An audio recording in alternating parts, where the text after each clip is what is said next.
Welcome to EPG Pathshala. My name is Ananya Bhattacharjee. I am an independent researcher and a teacher. Today we are going to do a module from the paper titled Women, Conflict and Militarization. Module 29 is about the role of women in terrorist organizations. The role of women in terrorist organizations have considerably changed throughout the ages. They have acted as both active and passive agents. Instead of playing minor roles like logistics and recruiters, women have taken up leadership and combatant roles. The role played by women in terrorism in both domestic and international terrorist organizations has been studied by many scholars. Margaret Gonzalez Perez argues that women are more likely to become involved in domestic as opposed to international terrorist organizations. She states that women are more active and participate at much higher levels in terrorist groups that espouses domestic objectives and act against the state government than women in terrorist organizations with an international agenda that targets globalization, imperialism, or foreign influence. Females have very little to gain from participating in international terrorism since, regardless of the outcome, women will still be relegated to their status quo. However, two case studies that contradict this viewpoint are the role of Ulrich Meinhof of the Red Army faction, popularly known as the RAF in Germany, and of Augusta La Torre Guzman of the Sendero Luminoso, popularly known as SL in Peru. Sue Mahan comments that Ulrich Meinhof was a well-known senior leader in the left-wing militant group, the RAF, who forcefully asserted her opinion of the rights of women, and that the RAF was a leftist organization allied with the Palestinians that bombed departmental stores throughout Germany and attacked US installations as well as German military targets. Mahan also talks of how Meinhof held a significant and dominant influence on the activity of the organization prior to her arrest in 1972. In Peru, the SL was a post-Maoist movement whose main objective was to redistribute wealth equally, with the ultimate objective of remaking the entire global world order. Although the SL was unable to significantly project terrorism outside of Peru, Guzman and her partner terrorists were responsible for the economic and social devastation of one state in Peru and for wreaking havoc with the way of life of the entire nation. The two examples show that women have been actively engaged in political violence and held important positions and were able to influence even in international terrorist organizations. Sue Mahan and Pamela Gressett, through their extensive research on gender and terrorism, have categorized 4 roles that women play in any terrorist group. These categories are that of sympathizers, spies, warriors, and dominant forces. Let us look at what women actually do while they play the role of sympathizers.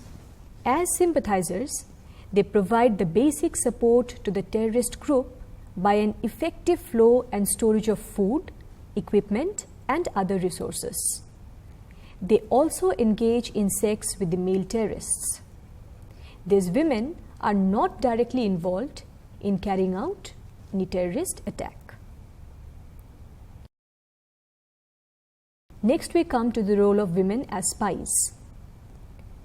These women perform a more active role and are employed in various works such as delivering messages, and are also used as decoys to distract security personnel. Their role is crucial for the proper functioning of the group. Let us look at the role of women as warriors. Female warriors have an important role to play in any terrorist group, be it domestic or international. They are trained to use arms and ammunition, create bombs, and execute terrorist attacks. They fight equally with their male counterparts and are most of the times engaged as suicide bombers. The last role that we have is that of the dominant forces. These women play a significant role in establishing policies and taking decisions for the group. They also develop strategies and ideology that helps the proper functioning of the group. One of the examples of a woman who acted as a dominant force is that of Leela Khalid of PFLP. Of all the roles that we have seen, the most challenging role are that of the warriors and the dominant forces. Cunningham in Invisible Women notes, and I quote, "In the past, female terrorists seldom went beyond such activities as gun running, harboring fugitives, fundraising, and intelligence activities that oiled the terrorist machine and enabled it to operate smoothly, but kept women at a remote from violence. Now, many are no longer content to sit on the sidelines." Unquote. Many researchers have emerged that regards a woman operative as one who involves directly in political activity that is violent and assume roles as warriors or leaders. Raghavan and Balasubramaniam note that many terrorist groups began using females for quote-unquote frontline duties and suicide bombings beginning in the late 90s and the early 2000s. They note that many groups have particularly utilized females in suicide bombings and frontline fighting with direct impact, but point out that nationalist groups were the main benefactors of them. Hearn points out that the role of female terrorists has evolved into something more active, perhaps tougher, more fanatical, more loyal than previously seen, and that female members of violent extremist groups now engage directly in attacks, including suicide bombings, attacking widespread disbelief, and heightened media interest. Unquote. Fenn et al. Note that women can be powerful preventers and participants in innovative effort to inform, shape, and implement policies and programs to mitigate the efforts of conflict and violent radicalization. Further, Jack and Taylor's literature review provides data noting the frequency in which terrorist groups employ women as both warriors and leaders. Their findings suggests that leftist organizations tend to utilize female as warriors and warrior leaders more than in religious groups. They also find that females are not active as warrior leaders without also being active as warriors. Tom O'Connor notes the ratio of male to female led terrorist operations in the late 20th century is 80% and 20% respectively. Studies propose various possible means through which female terrorists ascend to positions of leadership. O'Connor proposes the following. The first is that of the outsider savior.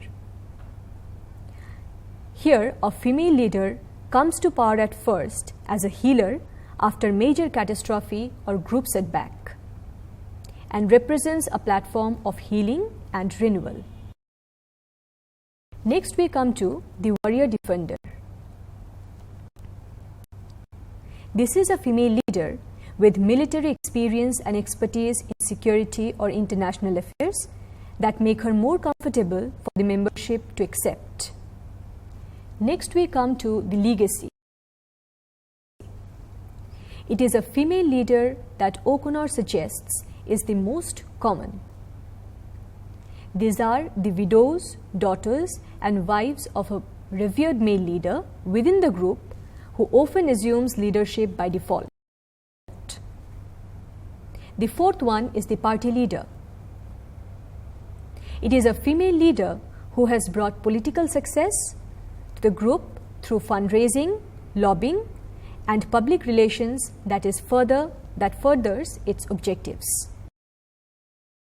Research shows that before 1980s, women's role in terrorist group was that of a supporting kind, but it has changed to a more active participation in recent times. Various terrorist groups treat women similarly as the male members of the organization and are given equal status. One can cite the examples of the communist groups like Badar Meinhof Gang and Japanese Red Army, popularly known as the JRA, where women militants had performed leadership roles. The women terrorists of the FARC and Shining Path also played combat roles to a great extent. Terrorist organizations like ETA and the LTTE also used women for various operational roles. The women members of ETA increased during the 1970s and the 1980s. Many of them were engaged in direct militant activity. During the 1990s, most of the females recruited for the LTTE were suicide bombers, and they comprised some 30 to 40% of the total population of the group. Although some terrorist organizations show gender imbalances, but women have performed equally and sometimes even better than their male counterparts within a particular group. Most terror groups have acknowledged the contribution of women and offered them higher positions. Government trying to fight terrorism should know and understand the role of women in any terrorist organizations. Most of the studies have observed that women who suffered from violence in conflict areas are more likely to join any terrorist group and carry out violent social movements. Most often, it is women's victimization that has led the terrorists to take advantage of such situations. Let us look at the example of women involved in the LTTE. In Sri Lanka, the participation of women LTTE members, known as Freedom Birds, in frontline duties has been symbolic of their liberation from their stereotypical roles. These women cadres, who constitute approximately 30% of the total LTTE membership, are trained equally like their male counterparts and mount separate all-women operations against Sri Lankan army formations. This emancipation has, in some way, erased the caste barrier and gender discrimination prevalent in Sri Lanka. However, this is the most worrying factor, as the facts demonstrate that more and more women are increasingly participating in violent activities. This certainly points to the psyche and mindset prevalent in such society, where there is a bias against women's ability and drive. The change in the roles of women terrorists are more visible in the religious groups, which had been responsible for relegating women to supporting roles in their initial place. The situation, however, changed, and women joined the war front after 1990s. Various Islamic religious groups started using women for operational frontline roles and for suicide attacks. The first woman suicide bomber in Iraq for Al-Qaeda killed 3 soldiers at the US checkpoint in 2003. In 2008, the female suicide bomber carried out 11 out of 20 attacks in Iraq. Although this militant organization's views about women is conservative, but in recent times they have engaged women in violent operations apart from performing the responsibility to encourage men fighter and support the domestic responsibility and financial management of Al-Qaeda. 3 American girls were stopped in Germany en route to join ISIS in Turkey. In fact, many women are flocking to the Middle East to join ISIS. Estimates put the number in the hundreds. But why? Why are women so eager to join a militant group that's so publicly anti-women? Well, the answer is complicated in that there isn't really just one reason. Once women successfully join ISIS, they usually cut off ties with their old life, leaving only a trail of mystery for their families to try to figure out. The main recruiting tool ISIS is using to attract women is social media.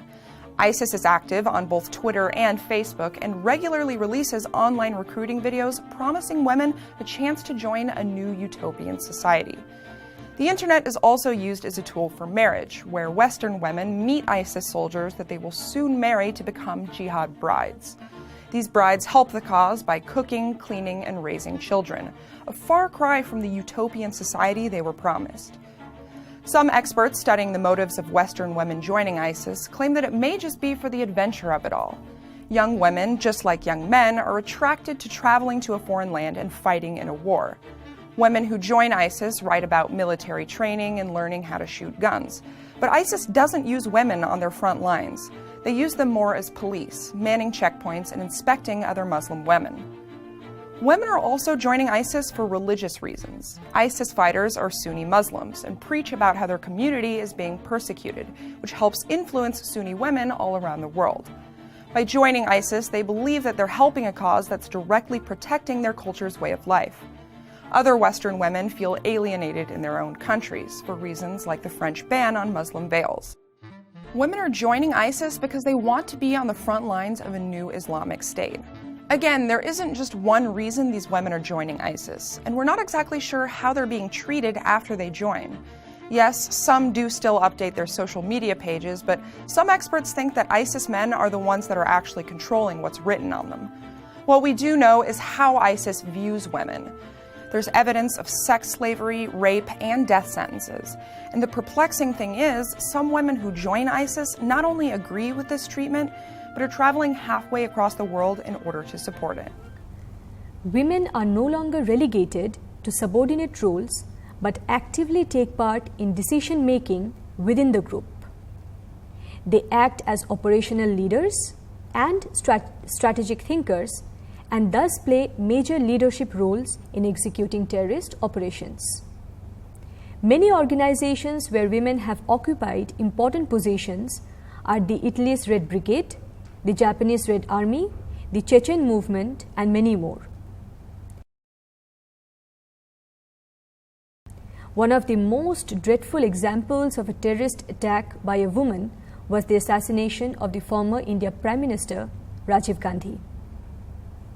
The transformation from a minor role to a more dangerous active participation of women in terrorist group is evident of the fact that change has also occurred in the conflicts at the domestic and internal levels that prompted them to leave behind the conventional roles and take up something more challenging and promising.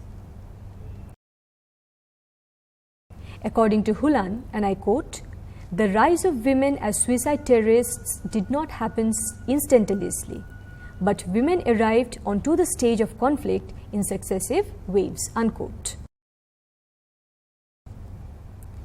The gradual increase in the number of women suicide bombers suggests that various nation states have not been able to predict the rise of women suicide bombers that has led the terrorist group to recruit more women and spread the war on terror. Many terrorist organizations need community support, and women work as sympathizers for them, playing a crucial role in giving support at times of need. Women playing the role of spies are quite suitable for them, as women are not generally expected to gather information and therefore are less suspected and granted access to various sources as compared to men. This is of course kept in mind while recruiting women. But it is the role of women in combatant positions that offers an interesting study. Women work within a wider space as combatants, and this suggests a progressive outlook of the terrorist group and provides scope of gender equality and a promising life in future. Groups like Al-Qaeda, Chechen, and Palestinian terrorists follow strict rules that controls women's behavior. Women's restriction within the domestic sphere of life is also reflected in their roles within the terrorist group. Even the Irish loyalists and the international Latin American groups, which are both right-wing groups, do not work to change the society in any way or change the roles within that particular society. Therefore, the roles played by women in the terrorist group shows female roles in society as well. These organizations do not provide women a greater scope or space to work within and participate in significant roles. Therefore, they have less chances of improving their living condition or being liberated from their present status. In ETA and America right-wing groups, women are seen to play the conventional roles like the roles of a spy and a sympathizer. Allison states that this is unusual for a liberating group, as such groups often encourage female participation as a sign of change and social progression. While this is unusual, it is altogether unexpected. Renaris, for example, argues that this may be due to the relatively static proportion of male and female group members throughout recent group history and stricter gender roles within Basque society. In contrast, the right-wing American groups are unusual in their use of women, but due to the breadth rather than restricted nature of roles that women occupy. Cunningham notes that it is difficult to determine whether this pattern may be due to the equal gender roles seen in American society or simply a need for members. But the results reiterate findings that women are traditionally more active in left-wing groups. This also projects the influence that society and culture has in determining the roles that women play within a terrorist group. However, the role of women as suicide bombers cannot be particularly identified as specific to any particular group, because the role of suicide bombers is qualitatively different from any other roles. There is the wide use of women suicide bombers across a range of ideological groups, from Chechen and Palestinian rebels to the LTT and Al-Qaeda. Sindanes opines that this disparate use of women as suicide bombers, as opposed to more traditional fighters in Palestine, Chechnya, and for Al-Qaeda, has led to claims that the women chosen to become suicide bombers are used as sacrificial bombs or are coerced into carrying out an attack. Let us consider the case of Kashmiri women and the role they play in insurgency. The movement has been inspired by many objectives that reflect on the nature of terrorist activities. The aims are to achieve a geographical separation from India and Pakistan and make an independent Kashmir. Another idea is to merge Kashmir with Pakistan as they share same religion and identity, to withdraw the Armed Forces Special Powers Act, their rights to exercise autonomy, and so on. The debate on the territorial separation is a prolonged issue that is still unsettled. The people of Kashmir are offended against India due to the consistent human rights violation by the security forces. It is important to note that the liberal and tolerant culture of Kashmir has been changed into a violent and aggressive sect due to various social and political issues. Women of Kashmir have played an active role in the insurgency, and they regard this role as an extension of their domestic duties. As Manisha Sobrajani points out, women repeatedly raised their voices against human rights violation in Kashmir.